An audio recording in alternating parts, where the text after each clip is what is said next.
ეს არის დაპირისპირება საზოგადოებასა და თუნდაც უსამართლო პოლიციელებს შორის. ეს იყო პოლიციის ფორმაში გამოწყობილ ადამიანებს შორის დაპირისპირება ინიციირებული მათ მიერ, რაც შეეხება ჩვენს დაკავებას, ისევე მოხდა, როგორც ხდება სხვა ადამიანების შემთხვევაში, აბსოლუტურად მოულოდნელად, აბსოლუტურად უსაფუძვლოდ და აბსოლუტურად გაუმხილებლად.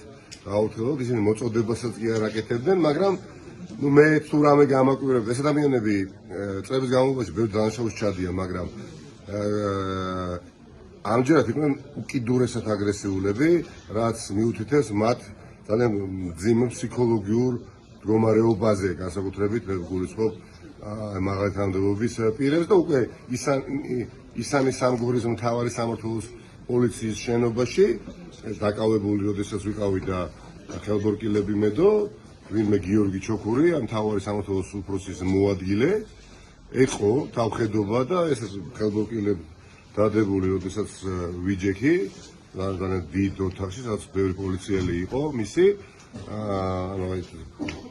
წიხლით, მოკლედ მოახერხა ფიზიკური რაღაცა ძალადობა და ბუნებრივად ჩემს მხრიდან მოყვა შეძლებისდაგვარად ადეკვატური რეაგირება და ამას არ დაჯერდა და უბრალოდ თავისი პოლიციელები რომ არა, ის მზად იყო ყველაფრისთვის ხელბორკილ დადებული ადამიანის წინააღმდეგ და ამას რო ბედავს იმ ადამიანების წინააღმდეგ, ვისაც პრობლემა არ აქვს, მაგალითად მოხდეს მედიის ყურადღების ცენტრში და საზოგადოება იცნობს ან საზოგადოებას გააგებიოს მისი სიმართლე როგორც ადგილობრივ ასევე საერთაშორისო, წარმოგიდგენიათ რას ბედავს ეს ვინმე გიორგი ჩოქური იმ ადამიანების წინააღმდეგ, იმ პატრიოტი ადამიანების წინააღმდეგ, ვისაც ფართო საზოგადოება არ იცნობს.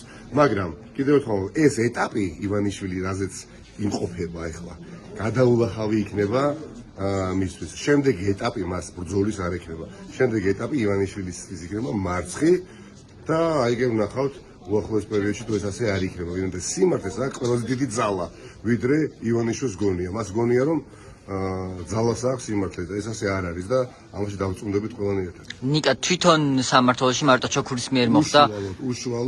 უშუალოდ გიორგი ჩოქური პერსონალურად. და თუ მას თუ ვინმეს არ სჯერა, თუნდაც ერთ ადამიანს, რასაც მახავს საუბრობ, ხო? აი სამ ხელბორკილები მედო. ხო, აი ეს კადრები ამოიღო.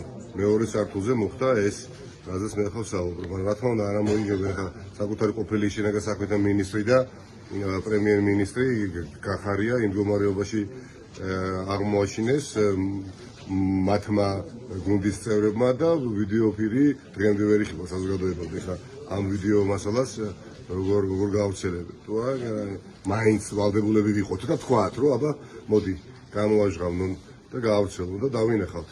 რამდენად მართალი ვარ მე, როდესაც ამას ვამბობ, ახლა რასაც ვამბობ. და დაკავების მომენტი რომ მოგვიყვა, რა მომენტში მოხდა შენი დაკავება? ხო, იქაც ცელობა, მაგრამ ეს არ არის ის რაც უკან დაახევებს ვინმეს, ერთ ადამიანს მაინც. შეუძლებელია.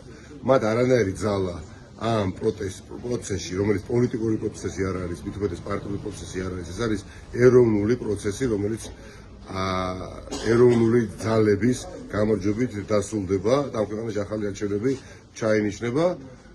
იმ ადამიანებს ივანიშვილის ხარეს მდგომებს აქვს მხოლოდ პოლიციელი შემორჩენილი დასაყრდენად. მეტი სხვა არავინ არ ყავს. არანაირი სიტყვა, არანაირი მით უმეტეს პოლიტიკური სიტყვა, არანაირი სიმართლე, არანაირი რაიმე ტიპის შეთავაზება, დიალოგი, დისკუსია არა. კუნთი მხოლოდ. მეტი არაფერი. ეს კუნთი ვერ იქნება უფრო ძლიერი, ვიდრე სიმართლეა და მე ვფიქრობ, დღიდან დღემდე ამაში ვწმუნდებით. არ არის სასიამოვნო, რთული პროცესია, მაგრამ პატივით სავსე პროცესია და საქართველოს არის ამაყი, რომ ამ პროცესში არის ჩართული და ვიცით, რომ ეს პროცესი დასრულდება ამ ქვეყნის გამარჯვებით.